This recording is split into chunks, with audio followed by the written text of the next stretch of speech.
de Jesús, quítala de nuestro corazón, de nuestra mente, Padre. Padre, que tus ángeles guarden este lugar, Señor. Si hay alguna persona aquí luchando con problemas, con conflictos, con tentaciones, con angustias, te pido en el nombre de Jesús que hagas una obra ahora mismo, Señor, en esta persona. Una obra ahora mismo, Dios. Padre, hemos creído en ti. Hemos creído que tú no solamente estás en una historia primaria en el cielo, sino que también intervienes en nuestras propias vidas. Gracias, Señor. Bendícenos, te lo rogamos en el nombre de nuestro Señor Jesucristo. Amén. Amén. David, uno de los primeros momentos donde aparece David, el segundo momento, es cuando él estaba pastoreando las ovejas de su padre. Las ovejas, los animales de su padre, y su padre le dice, ¿sabes qué, David? Anda y ve a tus hermanos. Sus hermanos estaban en el campo de batalla, había un enfrentamiento entre Israel y los filisteos, un enfrentamiento que podría hacer peligrar la nación de Israel. Y su padre le dice a David, eres menor, anda y lleva de comer a tus hermanos y por ahí ve cómo están. David, muy obediente, lleva la comida a sus hermanos y se va a encontrar con un escenario que él no puede soportar. Él no puede soportar. Encuentra a los filisteos por un lado, ya el pueblo de Dios por otro lado, y ve que en medio se levanta el que todos conocemos como el gran gigante Goliat. Y este Goliat está desafiando al ejército de Dios, diciéndole, si hay alguien que en verdad pueda batallar conmigo y pueda vencerme, toda mi nación va a servir al pueblo de Israel. Y David ve que ninguno del pueblo de Dios se atreve a pelear con él. Desde el más grande, desde el rey Saúl, hasta el más pequeño, todos temblaban ante este gigante.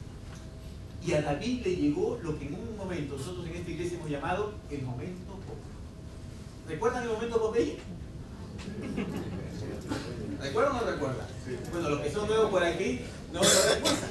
¿No? El momento Popeye lo sacamos de un libro, Divina Insatisfacción, del pastor de Willow Creek, Jim Hyber.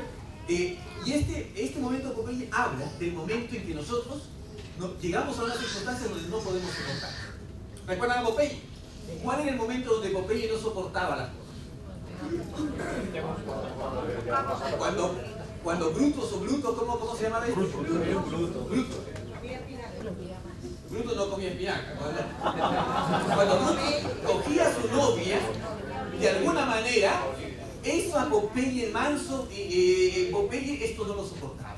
Y en ese momento toda la mensedumbre se le iba, y en ese momento comía espinaca y desarmaba todo, ¿no? Este pastor dice que hay un momento donde a un hombre de Dios o una mujer de Dios, Dios lo toca al punto de que tiene que hacer algo para solucionar el problema. Ve una circunstancia en el pueblo de Dios donde él no puede quedarse con los brazos cruzados. Es el momento de Popeye. Y David, en este momento, cuando ve que su pueblo está temblando de que lo ofende a un fanfarrón gigante que lo está desafiando, él no puede soportarlo. Y en ese momento exclama y dice, ¿cómo este filisteo incircunciso puede desafiar al ejército de Dios? ¿Cómo puede hacerlo? En ese momento, sus hermanos que estaban ahí lo escuchan y le dicen, oye, tú has venido a estar mirándonos cómo nos matamos, y yo sé que lo habla de tu orgullo. David se aparta a sus hermanos, pero otros también lo escuchan y le avisan al rey Saúl. Saúl lo manda a llamar, y allí empieza la pequeña historia de David, donde él luego es levantado para ser rey. Lo que yo quiero, el tema de esta mañana o tarde, tiene que ver con tres características que creo que van a hacer que Dios lo llame un hombre conforme al corazón de Dios. Tres características que yo veo a David. Pero antes algo importante. ¿Qué se estaba jugando? Algo yo lo he dicho ya. ¿Qué se estaba jugando en esta batalla? En la historia secundaria, esta batalla simplemente era una pelea más entre el pueblo de Israel y las naciones alrededor que siempre estaban buscando de hacer la guerra. Era una batalla más donde todos estaban luchando, pero en la historia primera se estaba jugando el plan de Dios. El plan de Dios era Israel mismo. Dios había fundado esta nación a través de la descendencia de Abraham, para que a través de esta nación pueda darse a conocer el nombre de Dios a todo el mundo. Israel era el instrumento para que todo el mundo conociera al Dios de Israel. Israel mismo era ese instrumento. Y en esta batalla, Israel si perdía, esta nación podría ser destruida. mis hermanos, más que una lucha física, política, una batalla, es una lucha espiritual. El enemigo estaba tratando de destruir el plan de Dios.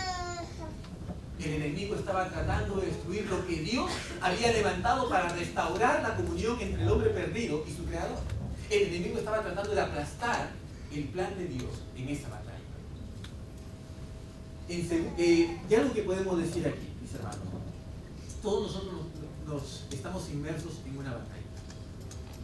Las iglesias aquí en Barcelona están inmersas en una batalla. Dios ha levantado esta iglesia para que sea luz para esta ciudad.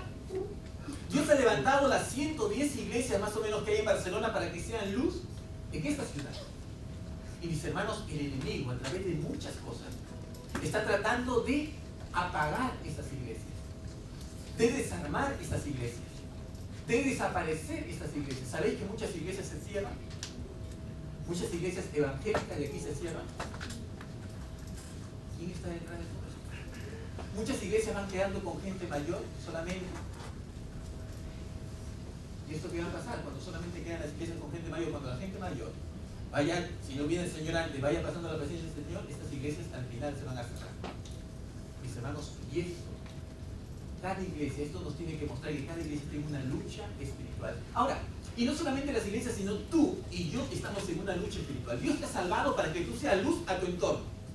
Hemos hablado muchas veces que no hay nadie que pueda bendecir tu entorno porque eres tú a quien Dios ha señalado para que bendigas en el lugar donde tú te mueves.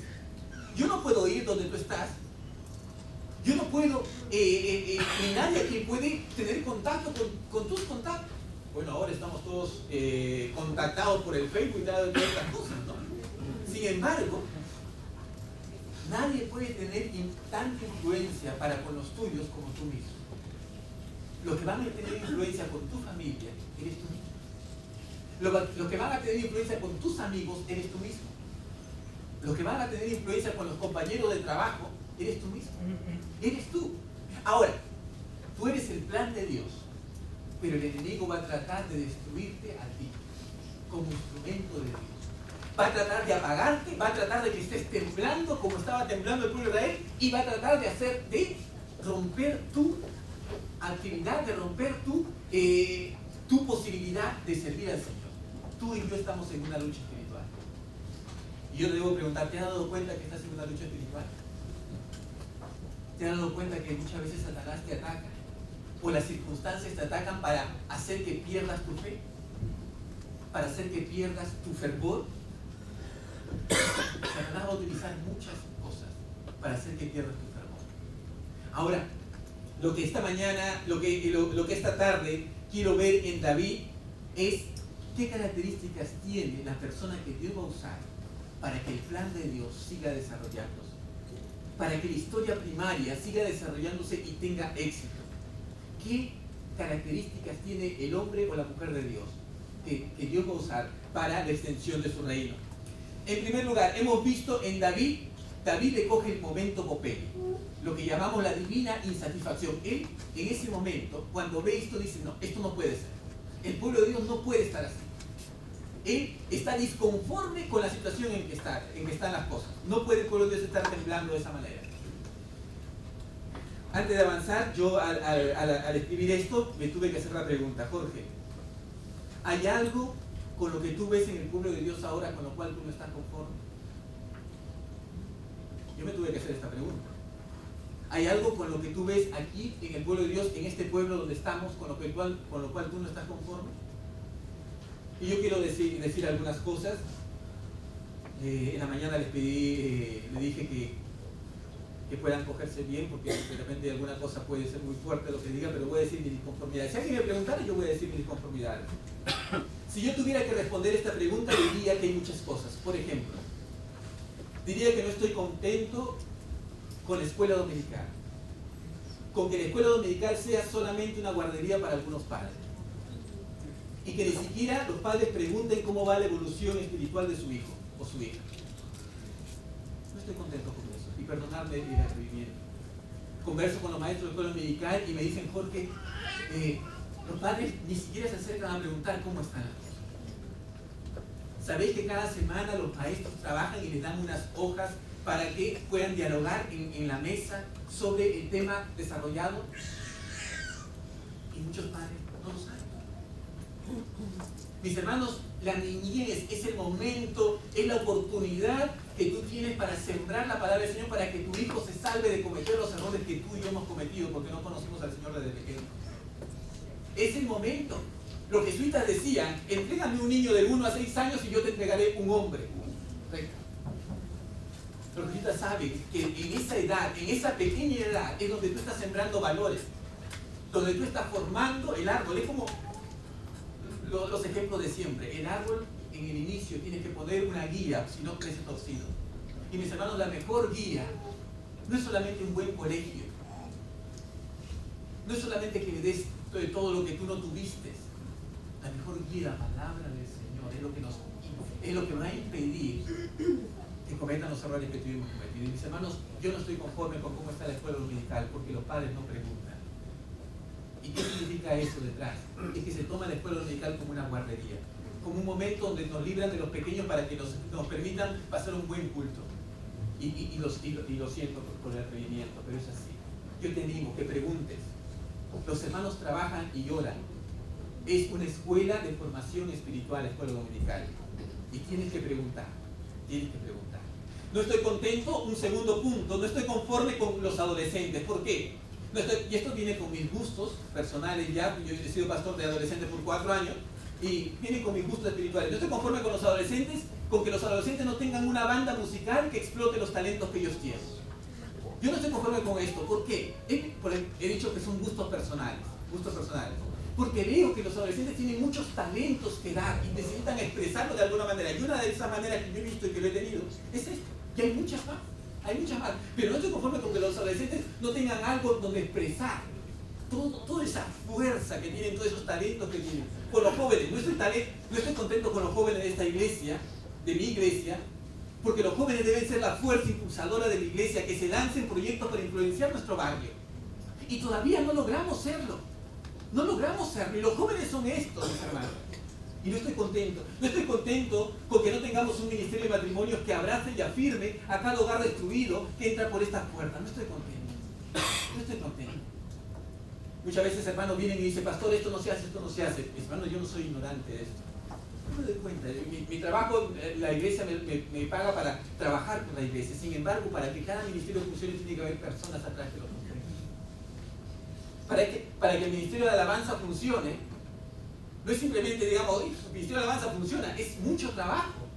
No sabéis cuánto trabajo hay. ¿Recuerdan el ministerio de alabanza hace 1 año, 2 años? Ahora ha evolucionado mucho. Falta mucho, pero ha evolucionado. ¿Por qué? Porque hay mucho trabajo detrás, trabajo de pastoreo, trabajo de cuidar a los líderes, de cuidar a los integrantes, trabajo de estar con ellos y atenderlos. Hay trabajo detrás. ¿Y quién hace ese trabajo? Son líderes, mis hermanos. Aquí Alida con otros han estado trabajando, la hermana Alida que le encargan, han estado trabajando de cuidar a ellos. Mis hermanos, para que un ministerio funcione tiene que haber trabajo dentro. No creo que digan ustedes, esto que para el pastor usted le pagamos, tiene que hacerlo. Mis hermanos, si yo me coloco a trabajar en cada cosa, al final en que mucho abarca, no voy a poder. Yo he trabajado en los matrimonios y comenzamos a trabajar, a hacer reuniones el año pasado de matrimonio, muy bien, pero luego veo que otros lados está mal. Mi trabajo es estar motivando, trabajando, pastoreando, ayudando a cada líder, pero nos falta líderes que quieran decir, que digan, esto no está como debe estar. Ahora, ¿por qué digo todo esto? David no estaba conforme con ver a su ejército derrotado, muerto de miedo, humillado, sin ninguna perspectiva de victoria. No estaba conforme. Ahora, ¿cómo canaliza David su insatisfacción? ¿Cómo lo hace? ¿Cómo lo hace? Vamos a ir a la Biblia. Ya no habéis abierto la Biblia, ¿no? Primera de Samuel 17, verso 31. Venga.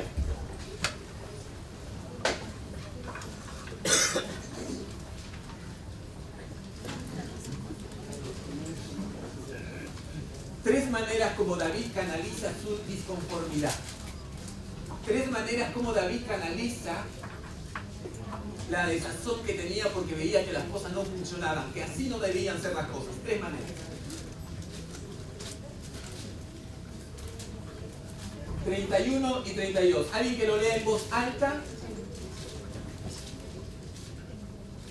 Algunos que oyeron lo que habían dicho a David, se lo contaron a Saúl, y este mandó a llamarlo. Entonces David le dijo a Saúl: nadie tiene por qué desanimarse a causa de este filisteo. Yo mismo iré a pelear contra él. Perfecto, Luis. A mí me roba una sonrisa este texto. Le dijo David a Saúl, el pequeño al grande: no desmaye el corazón de ninguno a causa de él. Tranquilo, tranquilo. Tu siervo irá y peleará con este filisteo. La primera característica de un hombre que tiene una insatisfacción de Dios, una divina insatisfacción, es que esta persona se va a comprometer personalmente a suplir esta necesidad. Se va a comprometer personalmente a suplir esta necesidad. Veo algo que está mal, pues voy yo. Eso le estaba diciendo a Saúl. ¿No habían otros que lo podían hacer? Sí, un ejército entero.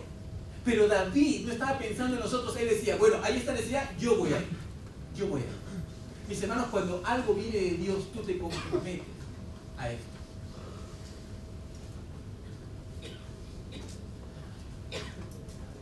La gente algunos hermanos cuando vienen a decirme, pastor, esto falta. Yo creo que algunos voy desanimando porque cada vez que uno me dice, pastor, esto falta. Vale, le digo, puedes ayudarnos a hacerlo, yo te voy a apoyar, te voy a dar todo lo que puedas. No, yo solamente decía para que él lo pueda hacer. ¿No? Mis hermanos, pero la iglesia, ¿cuál es la diferencia entre la iglesia protestante, reformada, evangélica y la iglesia católica en su doctrina? ¿Cuál es la diferencia? La diferencia es que en la iglesia católica se enseña que hay un sacerdote, el cual es el que sirve a Dios, que tiene relación con Dios. Él es un sacerdote. Y los otros son los laicos. Laico significa pueblo. Los otros son el pueblo.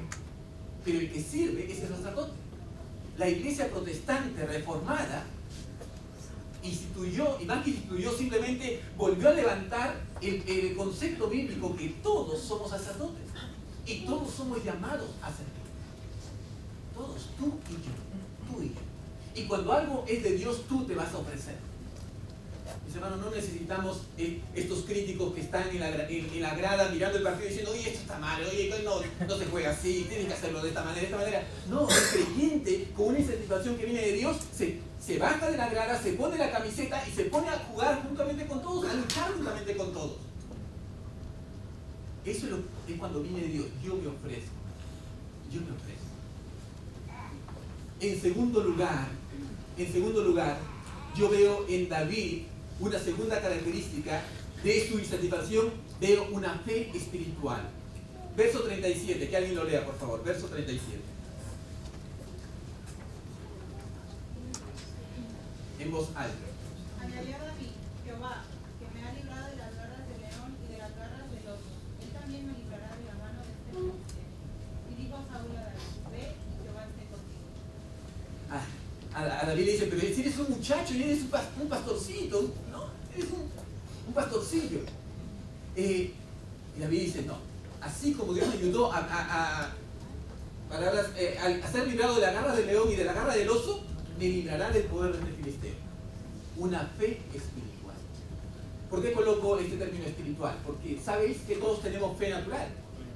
Todos tenemos fe natural. En la televisión escuchamos, ¿no? Nuestros gobernantes tienen una fe natural de que vamos a salir de la crisis. Vamos a salir de la crisis.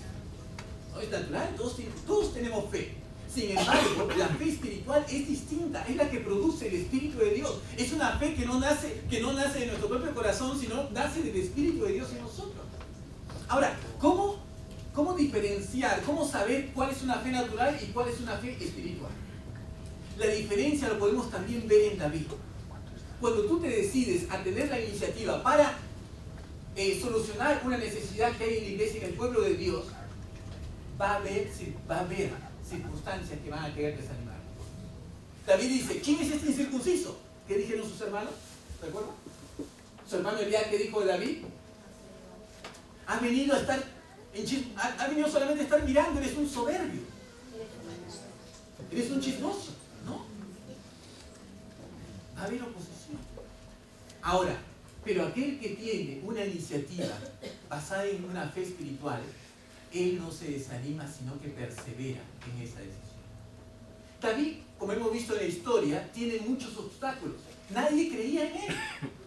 Nadie creía en él. Y su padre, ¿recuerdan cuando el profeta Samuel viene a ungir al rey a la casa de su padre?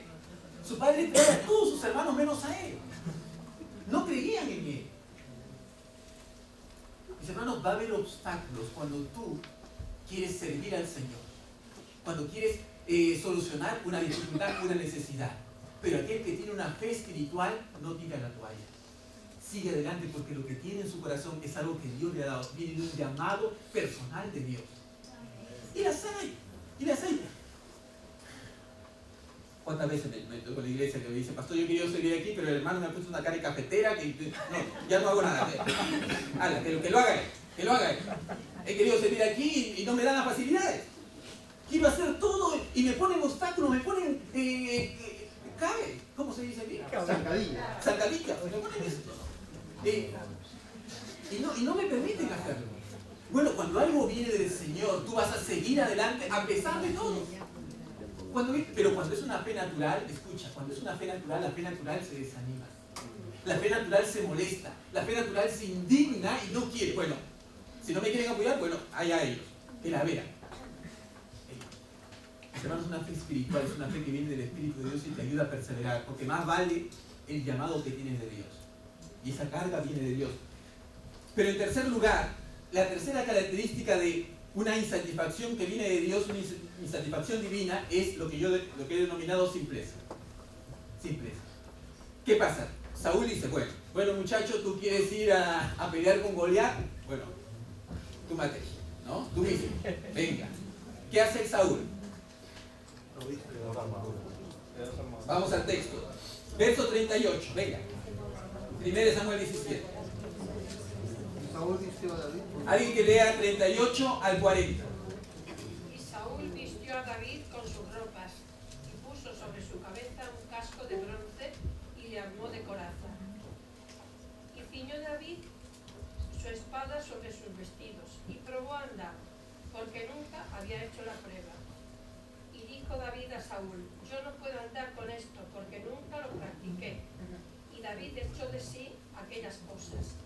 Y tomó su callado en su mano y escogió 5 piedras lisas del arroyo y las puso en el saco pastoril, en el zurrón que traía, y tomó su honda en su mano y se fue hacia el filisteo.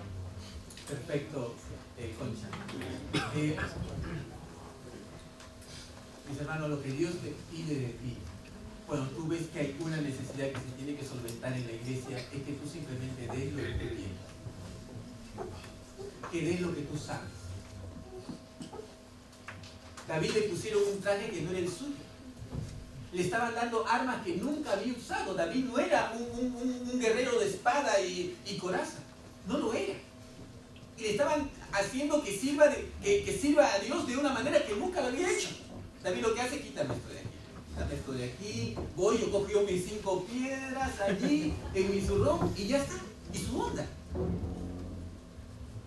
Dios te pide, y en el nombre del Señor te lo digo, en el nombre del Señor, a cada uno de los que han entregado su vida a Cristo. Si sois invitados, esto no es para vos, en cierta medida. Pero si tú has entregado tu vida a Cristo en el nombre del Señor, yo te digo, Dios te pide las 5 piedras que tú quieres. Dios te pide tus 5 piedras, que tú se le des al Señor. No te pide otra cosa. Te pide la habilidad que tú tengas con tu onda, no te pide otra cosa. Dios no te pide que seas como el hermano, como la hermana, como él, como el otro. Dios te pide que tú des lo que tú sabes hacer. Conversando estos días con una hermana, me decía, ¿cuáles son tus talentos? Y pensando, me decía, bueno, no sé si esto es talento, pero yo sé bailar. No sé si bailar salsa o bailar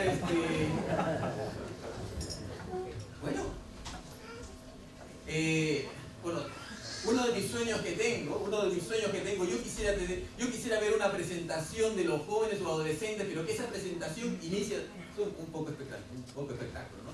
Inicie con unos adolescentes haciendo un baile, una presentación, pero con un baile adelante, una danza, un baile moderno, iniciar esta presentación donde se va a hacer algo. Ese me encanta eso. El baile lo ha dado el Señor, ¿no?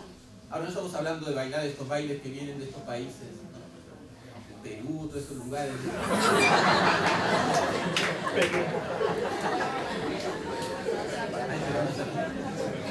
Por si acaso, si hay un peruano, yo soy peruano. Estoy hablando de dar lo que sabemos. Dios puede usar lo que tú sabes. Dios puede usar. Mis hermanos, si las cosas van mal dentro de su pueblo es porque no estamos dando lo que sabemos dar. Y tú eres llamado a dar lo que tú tienes. Tú eres llamado a dar lo que tú tienes. ¿Cuáles son tus 5 piedras? ¿Qué es lo que tú tienes? ¿Tienes una sensibilidad por otros? Bueno, eso tienes que darlo.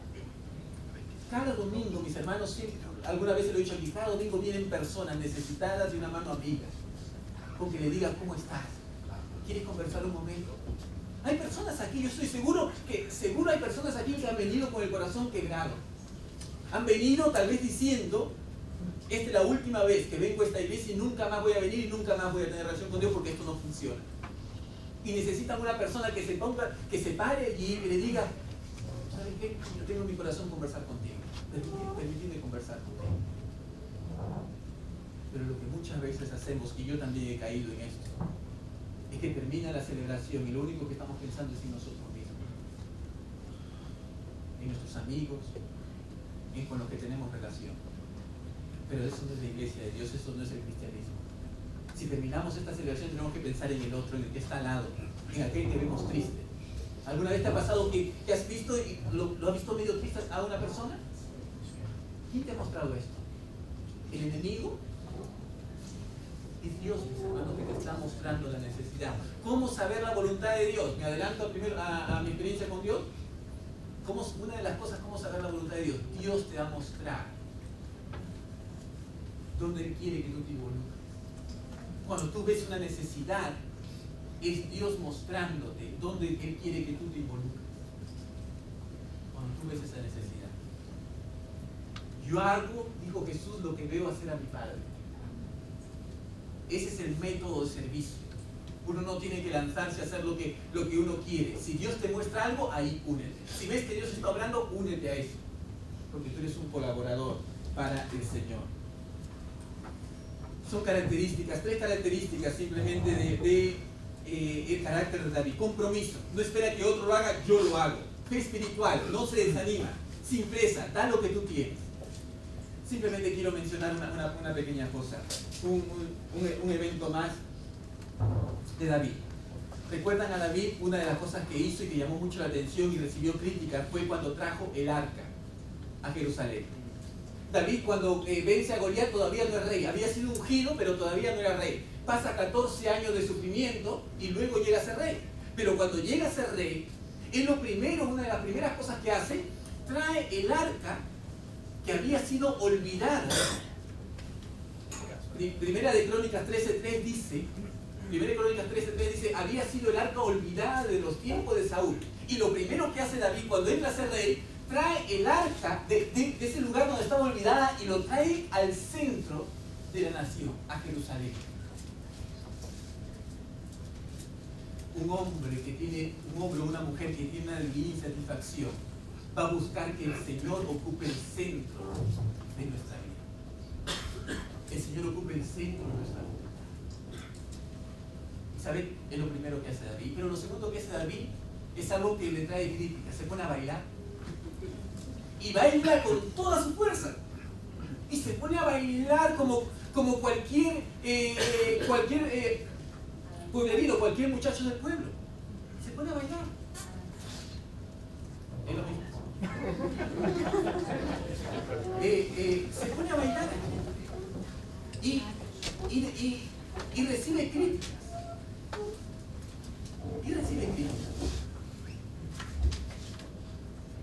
¿Por qué baila?